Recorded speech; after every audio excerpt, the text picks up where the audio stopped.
Spurs fans, if this year is an experiment, then why, oh why, do we refuse to start a point guard? I don't ever slow up, no I don't take I got no love for the fakeness. If you wanna play tough and wanna hate this, I'll always show up and make a statement. What is up, San Antonio Spurs fans? Welcome to TSR Sports. As of this video, the Spurs are 4-24 and 28 games in.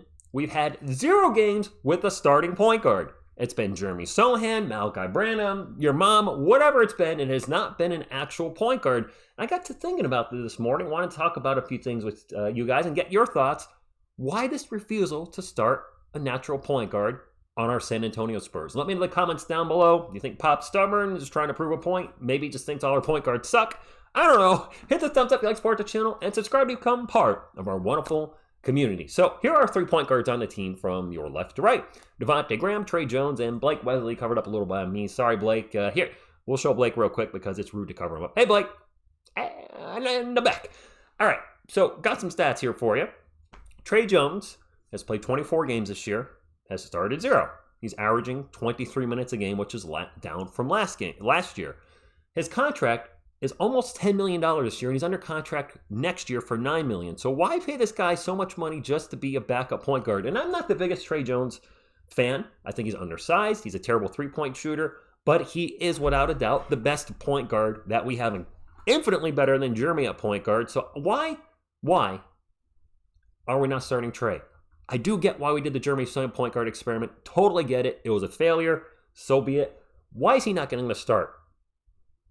We talked about this numerous times. I don't get it, but not only is he not getting the start, but our backup point guards are barely playing at all. Devontae Graham, maybe he's in the doghouse because of the DWI that he had to serve the 2-game suspension for. I don't believe that happened with the Spurs. It was when he was with the Pelicans. That being said, he's only played 6 games this year, and he's averaging only 10 minutes a game. He's getting paid $12 million to pretty much do nothing this year. And next year he's under contract, not fully guaranteed, but he's under contract for just around $12.5 million. I don't know why we have Devontae Graham on this roster. If we can trade him, might as well, because he's not playing, so go help another team instead of just being a bench warmer with the Spurs. And last but not least, Blake Wesley. I've been critical of Blake. Plays out of control, plays too fast, gets blocked all the time in the paint. That being said, he has looked better as of late, but he's only played 8 games this year. And he's just full on garbage time, averaging just over 5 minutes per game. Not getting any opportunities at all. If we're experimenting, why not give him some minutes? I mean, you look at the added up minutes, and these guys have not all played together in the same game. I'm sure numerous times that's not happened. If you add up the minutes, Spurs fans, that is 38 minutes. So even if we add up all our natural point guards there together, we're still not having a point guard on the floor for the whole game. I don't know what this experiment is. I don't know. Blake's only 20. I'm not ready to give up on him. I know some Spurs fans are. I'm absolutely not ready to give up on him. One other thing I was thinking as Spurs fans I want to talk to you about is we're not starting a point guard in the first half. You know, when the game starts, we're not starting a point guard. Why not start a point guard in the second half? Other teams are clearly making some sort of adjustment because the Spurs are the worst third quarter team in the NBA. The other night, we got blown out, 45-20 in the third quarter? It seems like if the games were only 2 quarters long, just the first half, then, hey, we probably have a winning record. But the third quarter comes along and says, we forgot how to play basketball. Adjustments should be made at halftime. Why not start Trey Jones in the second half? I'm throwing it out there because we're getting crushed in the third quarter, so let's change something. And this is on Pop. I know some folks don't like it when I call it Pop these days. More and more of you seem to like it, but this is Pop making... I don't know what the other teams are doing, but something's not getting adjusted with the Spurs at halftime for us to suck so much in the third quarter. So why not make a change? You showed Pop you can make a change with the starting lineup numerous times. You put Keldon on the bench against the Mavericks and started Julian Champagnie for, I don't know why the hell we're starting Julian Champagnie in games. He's given us very little, rooting for him to succeed, but so far he's clearly not the guy we thought he was going to be based on a summer league performance. If you're going to have Keldon be a 6-man type role, why not just put a point guard in the starting lineup?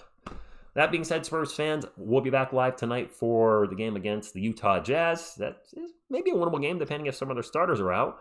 That being said, let me close the video out with this. Spurs fans, will we go all season without starting a point guard? It's looking that way. I mean, we're 28 games in. We're a third of the way in, and it hasn't happened yet. And let me say this as well. Don't be surprised if at some point you don't hear Point Wemby. It could happen. That's all I got. Hopefully you have a wonderful holiday. Hopefully the Spurs can get back in the win column this week with the Jazz tonight. Back to backers against Portland Thursday and Friday night. Oh my gosh, those are 10 o'clock games for me on the East Coast. That's going to be rough. We can win a game this week, maybe even 2. Maybe we can even get a 3-game winning streak. A little Christmas, go into the new year. Spurs revitalized, Wemby back. I don't know, but I'm tired of seeing the team lose. I'm tired of seeing the team getting blown out in the third quarter. And for the love of Spurs Nation, I know none of these guys are Tony Parker, but why the hell at this point have we not tried starting a point guard yet? I don't know. If you got something, let me know, because seriously, I think Pop's being stubborn and wants to show the world we can win without a point guard starting. Well, we can't. We probably can't win with the point guard starting a lot of our games, but we can be better than 4-24. That's all I got. Thank you for watching, and as always, go Spurs go. And when I feel like this, I'm immortal. When I feel like this, I'm immortal.